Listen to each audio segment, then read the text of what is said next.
Ganito kinanta ni Elmano ang tahanan kahit hindi sumisigaw.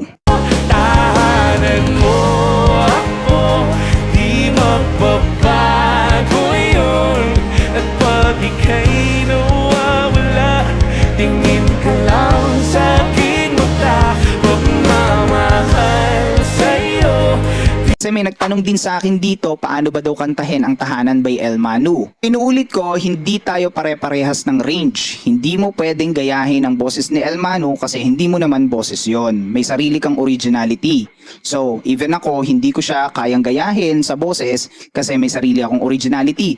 Pero, mai-share ko sa inyo yung tip kung paano yung placement, saan kinukuha yung boses, saan ang placement, saan ang register. Si Elmano kasi, magaling siyang kumuha ng boses ng mixed voice and chest voice. Malaki boses niya, makapal. Sa katulad ko, iba yung range ng boses ko kasi manipis ang boses ko kumpara kay Elmano. Kasi malaking yung boses niya, malaking tao, malamang. Kung gagawin ko siya sa sarili kong version, ganito yung kakalabasan ng sa akin. Tahanan mo ako, di magbabago yun. Kapag ika'y nawawala, tingin ka lang sa aking mata. So, sa sarili kong style, ganun yung style na ginawa ko. Pero yung register at placement na ginawa ko doon, which is meron akong ginamit na chest voice and support ng hangin sa diaphragm, and meron tayong ginamit na throat.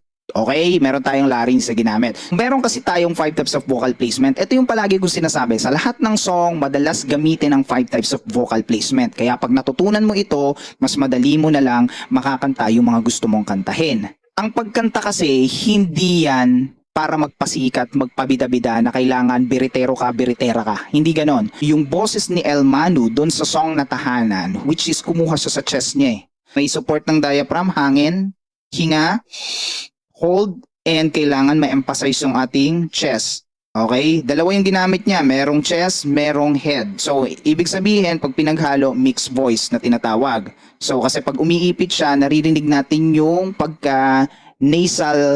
nasal tone ng boses. Kaya medyo malaki at powerful pakinggan, which is gumagamit siya ng part of placement from here. Yung sa akin, yung ginawa ko, which is gumamit ako nito at gumamit din ako nito. Pero hindi kami magkaboses. Tinuturo ko lang dito kung anong placement at anong register yung ginamit niya. Kagaya na lang sa original song ko, parehas lang din ng register yung ginamit ko dito.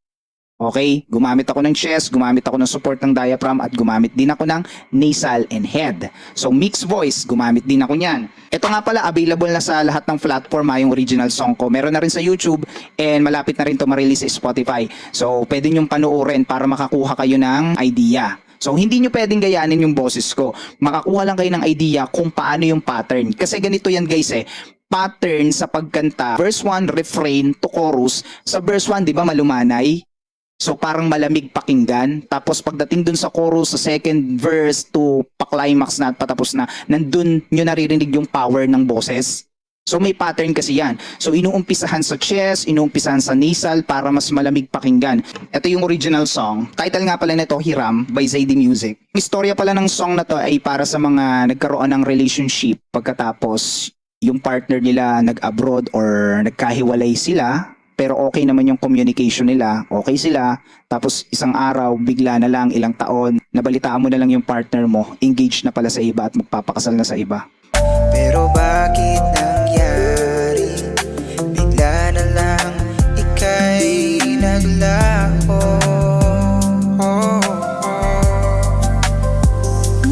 Sa'kin kang tumagal, pero sa iba ka kinasal.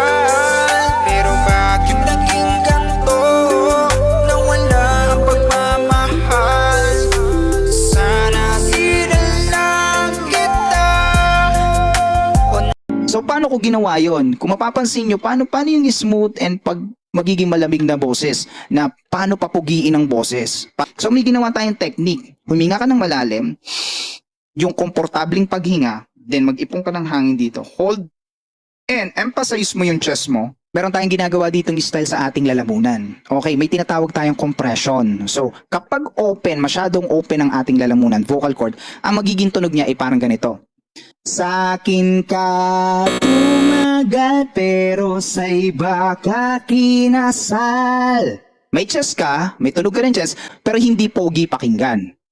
Okay? So, kailangan mo kasing a little bit, magkakaroon ka ng compression doon sa loob ng higpit konti, sa loob ng butas ng lalamunan mo. Para ganito yung maging sounds mo. Sa ha ha ha ha, sa akin ka tumagal. Di kailangan lakas palagi. Kailangan may dynamics din sa volume. Sa akin ka tumagal. Yang tumagal, nag-adjust na ako. Niligay ko na dito sa placement ng aking nasal. Tumagal. Pero sa iba ka kinasal. Mas gusto ko yung ganun style ng boses ko. Kaya depende sa iyo yan sa pag-create ng sarili mong style. So para sa inyo, madali ba or mahirap kantahin ang kantang Tahanan ni Almanu? Hintayin ko yung sagot mo sa comment box.